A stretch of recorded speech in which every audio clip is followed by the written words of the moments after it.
June 23rd, 1991. A man named Charles Holden calls the police, where he tells them that he just escaped a crazed hitchhiker who was trying to murder him with a screwdriver. Now one of the officers, Myrna Kinney, rushes over to the scene and makes her way to the house with Charles to make sure that the hitchhiker is not inside. When they finally fully inspect the trailer, where they find that everything seems perfectly normal, with no indication of someone being inside it recently, Charles then asks the officer if they can check on his mother Dorothy, since her home is just right in front of the trailer. Now as they reach her house, they find that her back window is completely shattered. The pair slowly walk up the stairs, open the bedroom door, where they find Dorothy, lifeless. She's found laid down on her bed with multiple stab wounds around her body. Charles then turns around and looks towards the police officer saying, "I can't believe he killed her."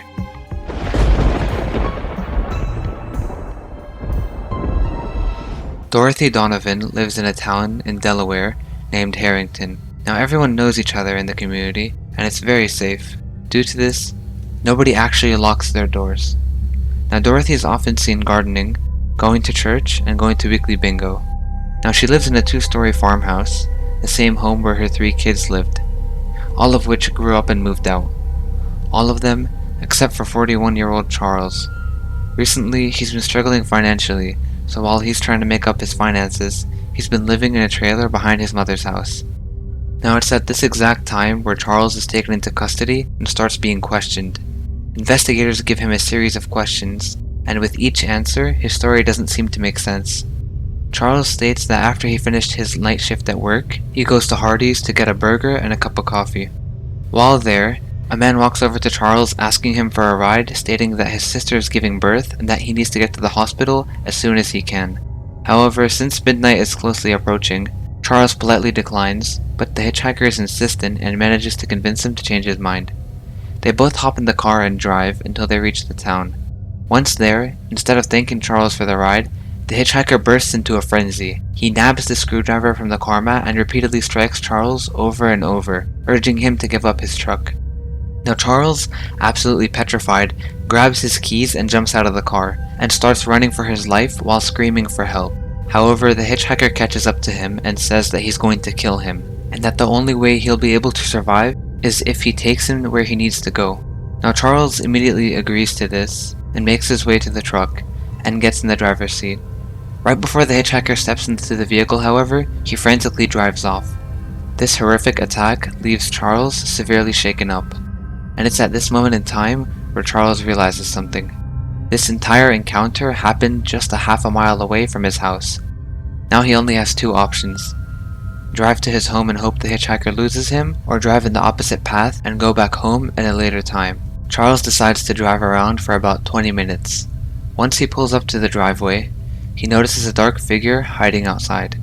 And at this point in the story, investigators find this to be way too convenient. This hitchhiker somehow found Charles's house, with multiple people living nearby, and killed his mother Dorothy in the time between him driving off and calling the police. Now Charles repeatedly reassures them that he did not kill his own mother Dorothy, and that the hitchhiker did it out of revenge. Nonetheless, the high amount of stab wounds found across her body, along with the bloody pillow pressed on her face, indicate the personal nature of the crime. Authorities later ask Charles to take a lie detector test. However, he refuses. They then discover that he's in steep debt and Dorothy had recently taken out a life insurance policy, with Charles being the beneficiary, which means Charles has everything to gain from his mother's death. When authorities return to search the farmhouse, they find Dorothy's possessions and valuables left untouched, which means that this was not a robbery. During the inspection, they find a crimson red handprint on the staircase railing, as well as drops of blood falling from a light switch. It's this DNA that detectives think will justify that Charles is a cold-blooded murderer. Once the blood is tested, however, it's not his. Due to the lack of evidence found in the case, this causes it to go cold for weeks, months, and eventually years. This leaves everyone thinking that Charles Holden has killed his own mother. 15 years later, on November 3rd, 2005, the FBI reopens the case of Dorothy, with the blood sample from the crime scene being sent to CODIS, a DNA database of suspects. It's found that the sample perfectly matches a 41-year-old criminal named Gilbert Cannon. He's been arrested multiple times due to robbery, substance abuse, and other minor crimes. While authorities further inspect his profile, they find that he's been living in Delaware the exact same time Dorothy was killed. Throughout the 15 years, Gilbert was serving an unrelated 7-year sentence for robbery.